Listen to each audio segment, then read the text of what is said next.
Oke, selamat pagi. Masih di mata kuliah dasar-dasar elektromagnetik. Kami dari kelompok 1 ingin mempresentasikan hasil diskusi kami yang bertopik hukum Biot-Savart. Dosen pengampu kami yaitu Ibu Rizky Febriani Putri MPD, dan anggota kami saya sendiri Kevin Antonan Sarunai, ada Aprilia, ada Mila Karmila, Muhammad Fahru Zaini, Nur Irna Arlianti, Katrina Alifa Zahra, Reza Hajira, dan Syahrini Mukherjee. Hukum Biot-Savart. Di sini kami akan menjelaskan 4 materi. Yang pertama yaitu menjelaskan apa yang dimaksud dengan hukum Biot-Savart. Yang kedua menjelaskan representasi hukum Biot-Savart. Yang ketiga menjelaskan contoh hukum Biot-Savart. Dan keempat menjelaskan aplikasi hukum Biot-Savart. Pengertian hukum Biot-Savart. Hukum Biot-Savart menyatakan bahwa ini adalah ekspresi matematis yang menggambarkan medan magnet dihasilkan oleh arus listrik yang stabil dalam elektromagnetisme fisika tertentu. Ia memberitahu medan magnet menuju besarnya, panjang, arah, serta kedekatan arus listrik. Hukum ini dikemukakan oleh dua fisikawan dari Prancis, yaitu Jean-Baptiste Biot dan Félix Savart, yang menerapkan ekspresi yang tepat dimaksudkan untuk kepadatan flux magnetik pada posisi dekat dengan konduktor pembawa arus pada tahun 1820. Menyaring defleksi jarum kompas magnetik, kedua ilmuwan menyelesaikan bahwa setiap komponen arus memperkirakan medan magnet dalam ruang. Hukum ini adalah dasar untuk magnetostatik dan memainkan peran penting yang terkait dengan hukum Coulomb dalam elektrostatika. Kapan statika magneto tidak berlaku, maka hukum ini harus diubah dengan persamaan Jevchenko. Hukum ini berlaku dalam estimasi magnetostatik dan dapat diandalkan dengan oleh hukum Gauss dan Ampere. Selanjutnya akan dijelaskan oleh teman saya. Saya akan melanjutkan presentasi dari teman saya, yaitu representasi hukum Biot-Savart. Nah, hasil eksperimen Biot dan Savart tentang medan magnetik yang dihasilkan oleh konduktor pembawa arus pada beberapa titik dalam ruang adalah sebagai berikut. Oke, sudah ditampilkan sebuah gambar. Kita bisa lihat ya, dari gambar itu ada sebuah kawat yang dialiri arus. Karena kawatnya ini dialiri arus sehingga menimbulkan medan magnetik atau efek-efek magnetik yang bisa kita sebut titik P atau di B.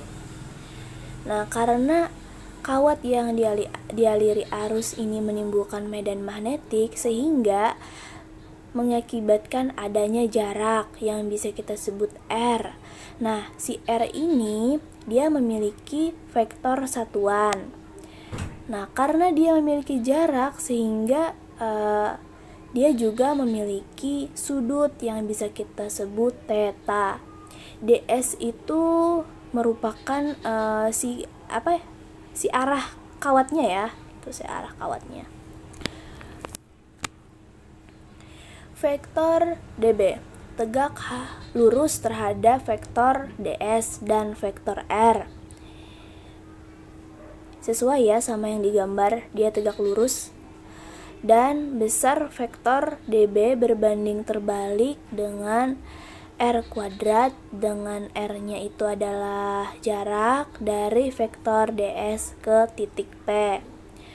Besar vektor db sebanding dengan arus dan besarnya vektor ds. Besar vektor db sebanding dengan sin theta, dengan theta adalah sudut antara vektor ds dan vektor r. Dalam bahasa sederhananya bahwa besarnya induksi magnet di suatu titik kawat berarus adalah berbanding lurus dengan kuat arus yang mengalir pada kawat tersebut ya, bisa kita lihat dari gambar. Lalu berbanding lurus dengan panjang kawat penghantarnya dan berbanding lurus dengan sinus sudut yang dibentuk oleh arah arus dengan garis hubung dari suatu titik ke kawat penghantar dan berbanding terbalik dengan kuadrat jarak dan titik itu ke kawat penghantar. Nah, dari gambar ini kita masih ingat ya, tentunya ini adalah kaidah tangan kanan seperti ini, yang R ini adalah jari tengahnya, D-nya ini adalah jari telunjuk, ini DL atau DS ya, DL sama DS sama aja. Lalu DB ini adalah arah, yang menunjukkan arah kemana nanti arahnya ini, sini, si jempolnya ini. Oke, jelas ya.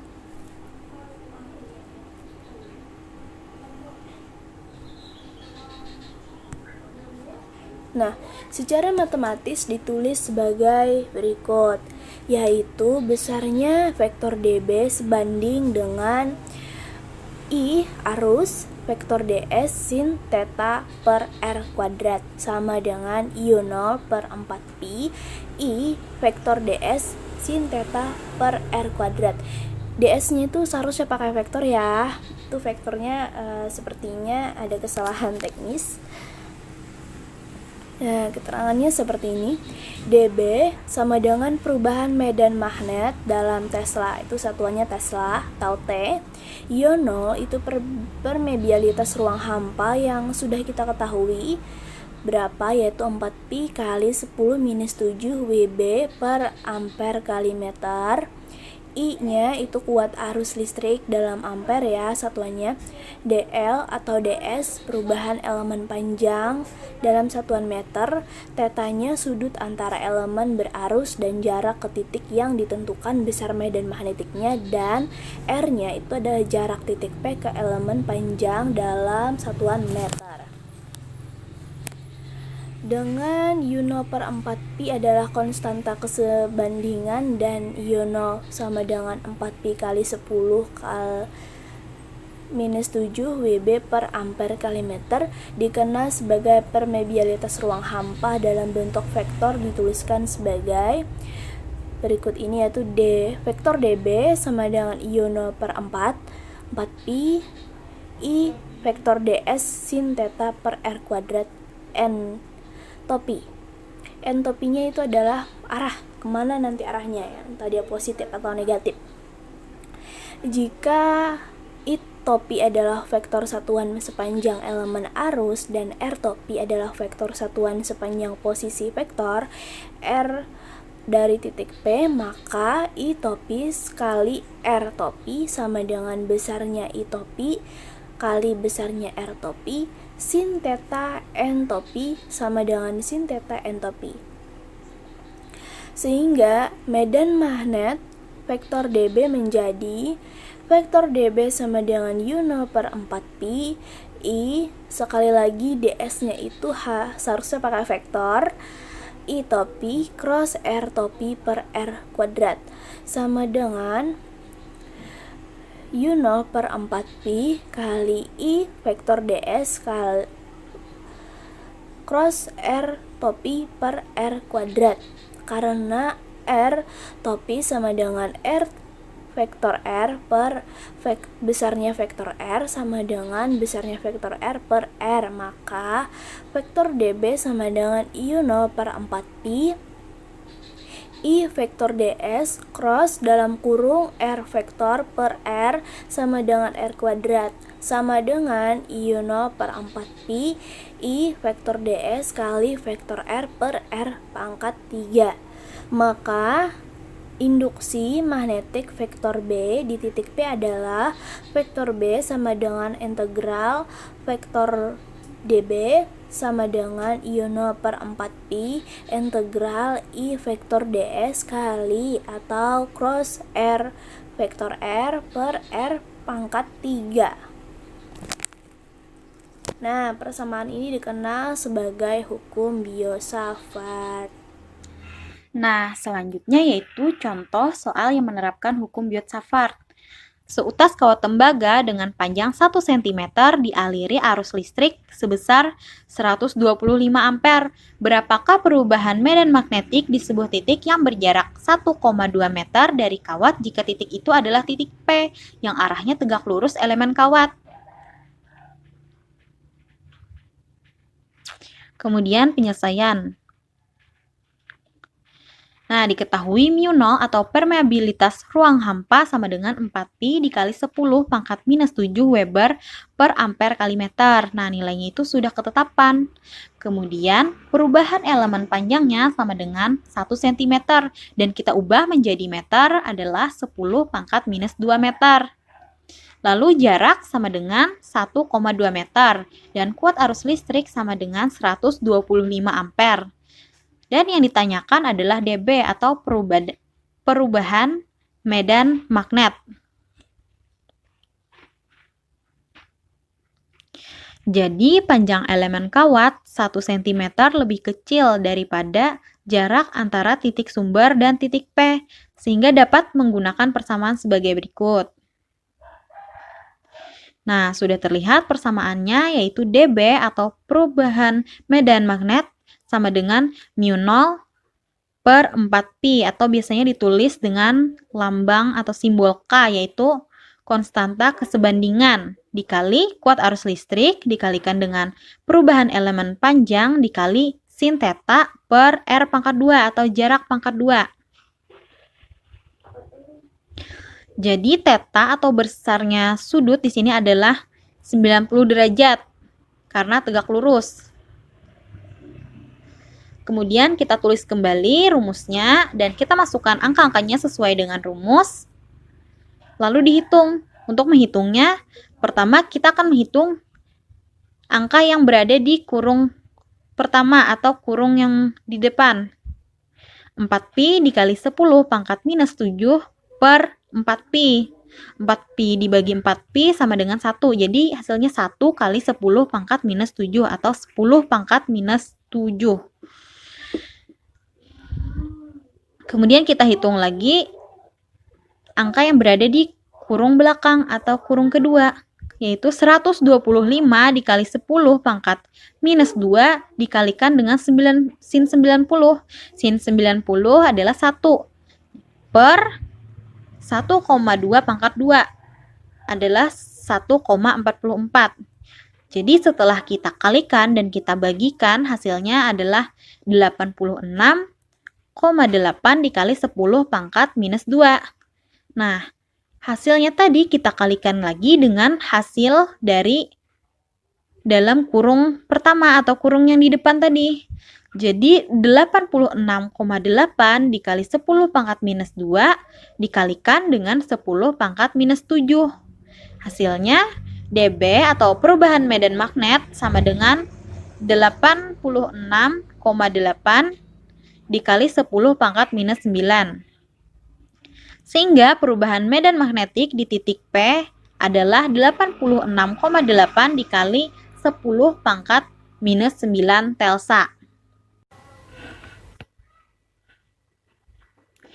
Nah, kemudian aplikasi hukum Biot-Savart.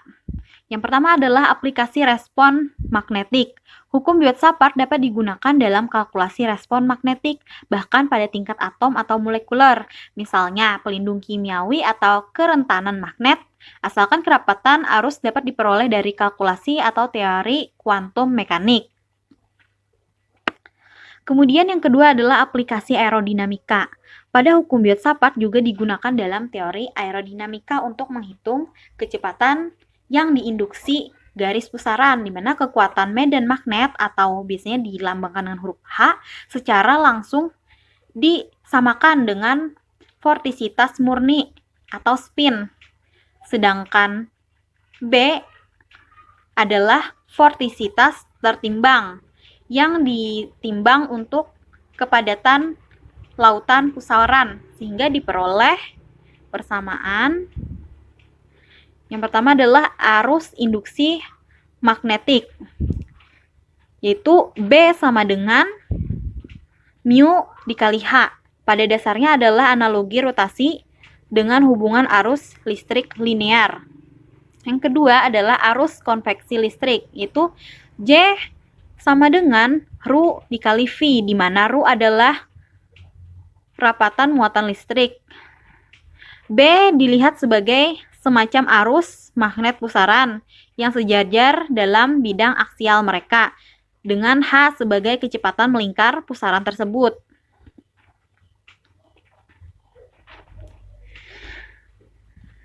Nah, dalam 2 dimensi untuk garis pusaran dengan panjang tak terhingga, kecepatan induksi pada suatu titik diberikan oleh, nah ini adalah rumusnya, yaitu upsilon sama dengan gamma per 2V dikali R, di mana simbol gamma adalah kekuatan pusaran dan R adalah jarak tegak lurus antara titik dan garis pusaran. Ini serupa dengan medan magnet yang dihasilkan pada bidang oleh kabel tipis lurus yang panjangnya tak terhingga yang normal terhadap bidang tersebut. Nah, ini untuk yang tak terhingga. Kemudian, ini adalah kasus yang membatasi rumus untuk segmen pusaran dengan panjang hingga atau terhingga, yaitu upsilon sama dengan gamma per 4V dikali S dalam kurung cos A dikurang cos B, di mana A dan B adalah sudut bertanda antara garis dan kedua ujung segmen. Nah, sekian presentasi dari kelompok kami. Salah hilap mohon maaf. Wassalamualaikum warahmatullahi wabarakatuh. Terima kasih.